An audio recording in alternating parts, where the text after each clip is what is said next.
ये एक हिंदी मुहावरा है। घमंड की उम्र बहुत कम होती है। इंसान अगर अपने ऊपर घमंड करता है तो वह उसकी सबसे बड़ी असफलता है और यही घमंड उसे एक दिन सबके सामने शर्मिंदा कर देता है, जिसके लिए विद्वान कह गए हैं, घमंडी का सिर नीचा।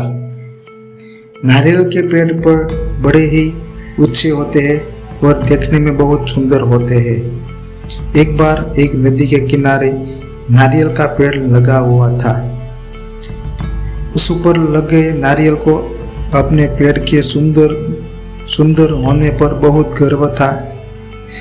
सबसे ऊंचाई पर बैठने का भी उसे बहुत मान था। इस कारण घमंड में सूर नारियल हमेशा ही नदी के पत्थर को तुच्छ पड़ा हुआ कहकर उसका अपमान करता है। एक बार एक शिल्पकार उस पत्थर को लेकर बैठ गया और उसने तराशने के लिए उस पर तरह तरह से प्रहार करने लगा। यह देख नारियल को और अधिक आंदन आ गया। उसने कहा, ए पत्थर, तेरी भी क्या जिंदगी है। पहले उस नदी में पड़ा रहकर इधर उधर टकराया करता था और बाहर आने पर मनुष्य के पैरों तले रौंदा जा रहा था, और आज तो हद ही हो गई कि शिल्पी तुम्हें हर तरह से सोट मार रहा है और तू पड़ा देख रहा है। अरे अपमान की भी सीमा होती है। कैसी तुझसे जिंदगी जी रहा है। मुझे देखने शान से इस ऊंचे वृक्ष पर बैठता हूँ। पत्थर से उसकी बातों पर ध्यान ही नहीं दिया। नारियल रोज ही इसी तरह पत्थर को अपमानित करता था। कुछ दिनों बाद उस शिल्पकार ने पत्थर को तराशकर शालिग्राम बनाए और पूर्ण आदर के साथ उसकी स्थापना मंदिर में की गई। पूजा के लिए नारियल को पत्थर के बने उन शालिग्राम के चरणों में चढ़ाया गया। इस पर पत्थर ने नारियल से बोला, नारियल भाई, कष्ट सह कर मुझे जो जीवन मिला, इसे ईश्वर की प्रतिमा का मान मिला है। मैं आज तराशने पर ईश्वर के समूल्य मान गया। जो सदैव अपने कर्म करते हैं वे आदर के पात्र बनते हैं, लेकिन जो अहंकार घमंड का भार लिए घूमते हैं वो नीचे आ गिरे हैं।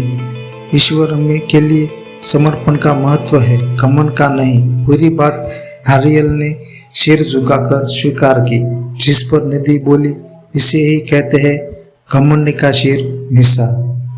घमंड का सिर नीचा। इस कहानी से हमें यह शिक्षा मिलती है कि हम घमंड करने के स्वयं अपनी छवि का अपमान करते हैं। घमंड मनुष्य जीवन के लिए एक शत्रु की तरह है, जो हमेशा उसके लिए विनाश का मार्ग बनता है। कहते हैं न कि सफलता मिल जाती है, लेकिन जो इस सफलता पर घमंड नहीं करते, वास्तव में वही सफल होते हैं। घमंड व्यक्ति कितना भी ऊपर उठ जाए, एक दिन वो नीचे आकर गिरता है, और उस तो जो उसका अपमान होता है, उससे बड़ा शाप उसके लिए कुछ नहीं होता। घमंड एक ऐसा भाव है जिससे मनुष्य जब फंस जाता है उसे इसका भान तक नहीं रहता। इसलिए सदैव अपने जीवन का अवलोकन करना चाहिए। अपने आप को कटघरे में खड़ा कर खुद अपनी करनी अपने बोले हुए शब्दों का निष्पक्ष न्याय करना चाहिए। और अगर आप खुद को दोषी पाते हो तो गलती को स्वीकार करें और समय रहते उस गलती के लिए क्षमा मांगे। घमंड का सिर नीचा, यह मुहावरे की कहानी आपको कैसी लगी कमेंट बॉक्स में लिखें। साथ ही अपने दोस्तों से शेयर भी करें। धन्यवाद।